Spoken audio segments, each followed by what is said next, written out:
आगे चलिए, आगे आगे दीदी, आगे चलिए, आगे चलिए, आगे आगे। पप्पू यादव का सम्मान और स्वाभिमान सब गरीब है। भैया हम गिर गए, चोट लग गई बहुत ज्यादा। मेरे इसमें पीछे बैक साइड में चोट लग गई। आइडियोलॉजी का रिश्ता है कांग्रेस के साथ। एक बार ने 1,00,000 बार भी अपमानित होना मंजूर है। राहुल गांधी जी जिस आइडियोलॉजी को लेके चलते हैं, मेरा बिल्कुल अर्जुन के तरह लक्ष्य वही है। हमारे अपने ही ने हमको अपमानित किया है। क्या ऐसी परिस्थिति बन गई कि पप्पू यादव और कन्हैया कुमार को चढ़ने नहीं देंगे? हमको तो समझ में नहीं आता, राम को अपमानित करके भगवान कैसे बना दिया आप लोग? और शिव को जड़ बना पिला के कैसे बना दिए? अब बुद्ध को मार पत्थर भगा करके कैसे भगवान बना दिए? मोहम्मद साहब को मक्का से मार पत्थर कैसे भगवान बना दिए? पूरी गंधारी के श्राप के बावजूद भी युधिष्ठिर के साथ पूरी सखा थी, कृष्ण के साथ तो कोई था ही नहीं। सुकरात को जहर दे दिया आप लोग, तो सब अपमानित हो गया। नेल्सन मंडेला को क्या झेलना नहीं पड़ा, अम्बेडकर को क्या झेलना नहीं पड़ा। तो अपमान और स्वाभिमान में फंसा रहे हैं इतनी बड़ी आइडियोलॉजी को। विचारधारा क्या कहता है? अब पप्पू यादव का सम्मान और स्वाभिमान सब गरीब है, और हम पूरे देश और दुनिया के गरीबों के दिल में हैं। आपको हमको नहीं है कि हमको नहीं चढ़ने देंगे? भैया हम गिर गए, हम गिर गए। आपके बगल से राजेश राम चढ़ जाते हैं ऊपर में, आपकी तरफ देखते नहीं है। फिर वही बात, भैया हम गिर गए, चोट लग गई बहुत ज्यादा। मेरे इसमें पीछे बैक साइड में चोट लग गई।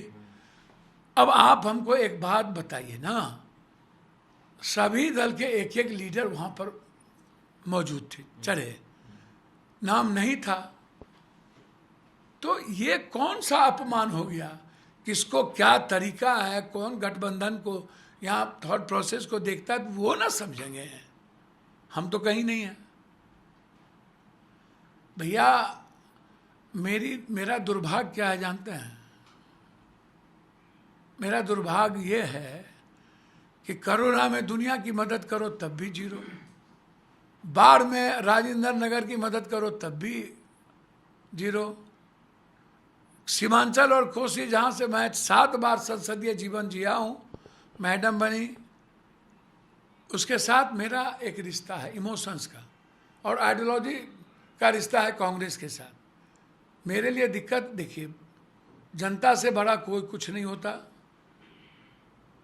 एक बार ने 1,00,000 बार भी अपमानित होना मंजूर है, लेकिन जिसके साथ रिश्ता है ना, वो क्या चाहता है उसको सोचना पड़ता है। आपको दुख नहीं है भैया? राहुल गांधी हमको गरीबों के आंख में आंसू होता है तो दुख होता है।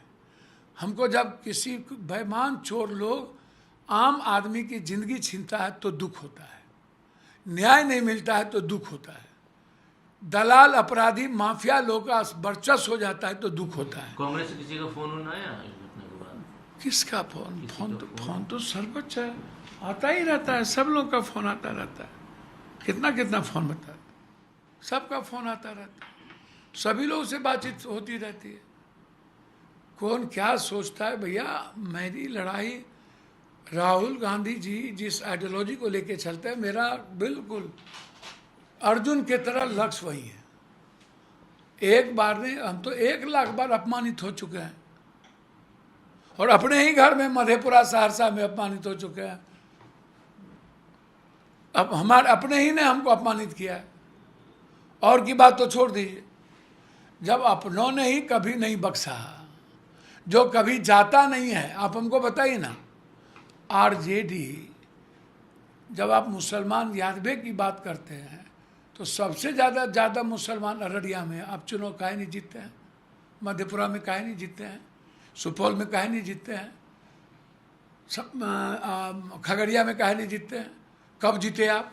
सीतामढ़ी में सीताराम बाबू के बाद नहीं जीते, फातमी के बाद दरभंगा में नहीं जीते, देवेंद्र यादव के बाद आप झंझारपुर में नहीं जीते, चुनचुन यादव के बाद आप भागलपुर नहीं जीते, गिरधारी यादव उसका यादव जीत जाता है, आपका जयप्रकाश हार जाता है, आप छपरा में नहीं जीते। कोई साजिश तो नहीं है इसके पीछे कि आपको नहीं चढ़ने दिया जाए? भैया हमको कुछ भी नहीं पता। हमारी लड़ाई थी और उसको 6 बजे से लड़ रहे हैं। मैं बार बार कहता हूं कोई मतलब नहीं है ऐसे अपमान से। जनता सर्वोपरि है, सर्वोच्च है। उसके इमोशंस और उसकी फीलिंग और उसका रिश्ता 1,00,000 बार अपमान करेगा लोग। सुकरात के तरह जहर पीना मंजूर है, लेकिन जिसको मैं भगवान मानता हूं उससे अलग होना मुझे मंजूर नहीं है। प्रभातखबर.com, विश्वास वही, रफ्तार नहीं।